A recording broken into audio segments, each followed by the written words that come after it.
Hello বন্ধুরা, মৈনাক চলে এলাম নতুন একটা ভিডিওতে। আজকে এই ভিডিওতে কথা বলবো চিরদিনই তুমি যে আমার সিনেমাটাকে কেন্দ্র করে। এই সিনেমাটার বলা যেতে পারে রিভিউও করব আজকের এই ভিডিওতে। দেখো, প্রথমে একটা কথা বলে দিই, এই সিনেমাটা 2008 সালে মুক্তি পায় এবং যখন মুক্তি পায় সিনেমাটা তখন আমার বয়স হচ্ছে মাত্র 1 বছর। আমার জন্ম হচ্ছে 2007-এ, 2008-এ এই সিনেমাটা মুক্তি পায়।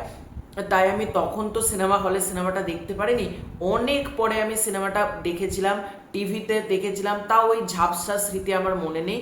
তারপর আমি হইচইতে দু একবার দেখেছিলাম। রিসেন্টলি রাহুল দা আমাদের ছেড়ে চলে গিয়েছে, মনে হলো এই সিনেমাটা আর একবার দেখা যাক। তাই হইচই থেকে আমি গতকাল রাতে এই সিনেমাটা দেখছিলাম। এই সিনেমাটা নিয়ে কথা বলবো আজকের এই ভিডিওতে।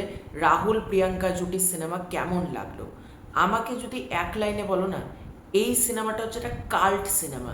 আজকে রাহুল দার যখন সিনেমাটা আমি দেখছিলাম, মানে মাঝে মধ্যে ভুলেই যাচ্ছিলাম যে এই মানুষটার আমাদের থেকে নাই, মনে হচ্ছে এই মানুষটা তো আমার সামনে অভিনয় করছে, মানে আমার সামনেই তো ঘটনাগুলো ঘটছে।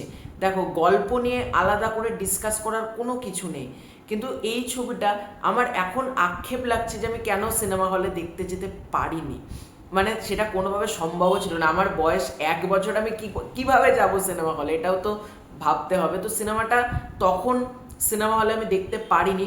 এখন আমি যখন টিভিতে দেখছি হইচইতে, তখন আমার যেটা মনে হচ্ছে না, এই সিনেমাটা একটা সিনেমা, মানে কিছু সিনেমা হয়, দেখো এটা রিমেক ছবি চিরদিনই তুমি যে আমার, শঙ্করের একটা ছবি রিমেক, কিন্তু রিমেকটা কিন্তু আমি দেখিনি, মানে অরিজিনাল ছবিটা আমি কিন্তু দেখিনি।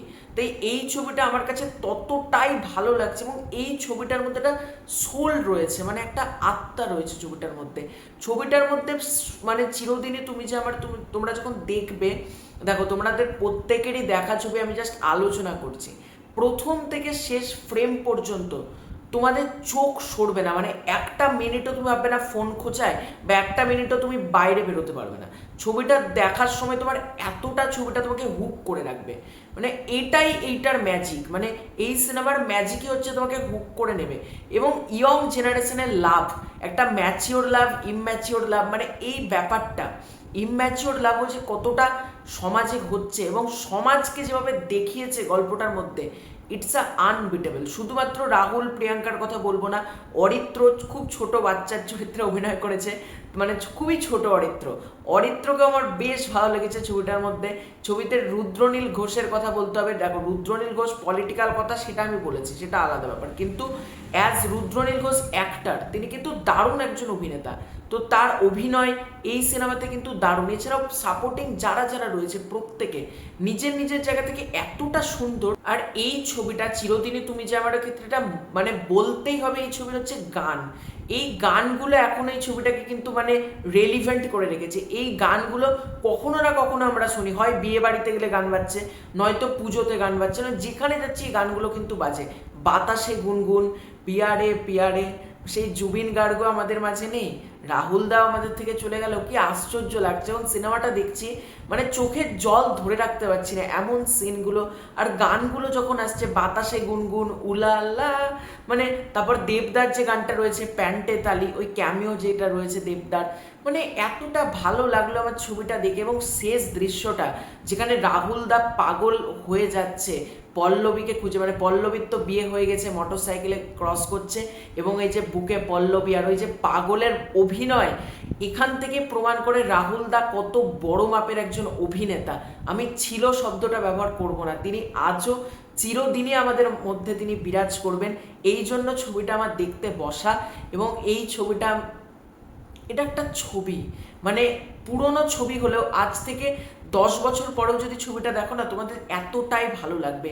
এই ছবিটা কোনদিন পুরনো হবে না। কিছু ছবি হয় না যেটা আমাদের সঙ্গে থেকে যায়, মানে কিছু সিনেমা আমরা একবার দেখলাম ভুলে গেলাম, ঠিক আছে, কিন্তু এই ছবিটা আমাদের জীবনের একটা পার্ট। এই ছবিটা আমাদের প্রতিটা মুহূর্তে থাকবে।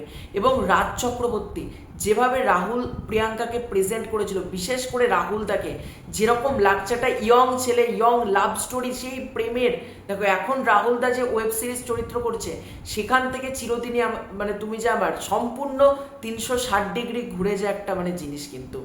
তো সেই সময় রাহুল দা এতটা ভালো লাগলো আমার, মানে রাহুল দার শেষ দৃশ্যের অভিনয়, চোখে জল ধরে রাখতে পারলাম না। আবারও সে আমাকে চোখটা ভারী, মানে চোখটা ভিজে আমাকে সিনেমাটা শেষ করতে হলো। এবং এই সিনেমাটা খুবই মানে হার্ট টাচিং একটা সিনেমা, খুব ভালো একটা ছবি। এই ছবিটা আলাদা করে রিভিউ করারও কিছু নেই, শুধুমাত্র আলোচনা করলাম। দেখো রাহুল দা আমাদের থেকে ছেড়ে চলে গিয়েছে, সেটা এখনো পর্যন্ত মানতে পারছে না। মনে হলো একবার যখন কনজিউম করলাম সেই সময় মানে কিছু বছর আগে আমি দেখেছিলাম, কিন্তু তখন তো আমি আলোচনা করিনি, তাই এখন একটু আলোচনা করি এই ছবিটাকে নিয়ে। কিছু ছবি হয় কোনো দিন পুরনো হবে না, আজ থেকে 100 বছর পরেও রেলিভেন্ট হবে। সেটা হচ্ছে চিরদিনই তুমি যে আমার। মানে আমরা কেউ থাকবো না, আমাদের পরবর্তী জেনারেশন, তার পরবর্তী জেনারেশনও কিন্তু এই ছবিটা যখন দেখবে তারা বলবে এত ভালো একটা জিনিস দেখলাম। তো এটাই ছিল আজকের ভিডিও। তোমাদের এই পুরো ব্যাপারটাকে কেন্দ্র করে কি মতামত কমেন্ট করে জানিও। খুব শীঘ্র দেখা হচ্ছে নতুন কোনো ভিডিওতে, ততক্ষণের জন্য বাই বাই।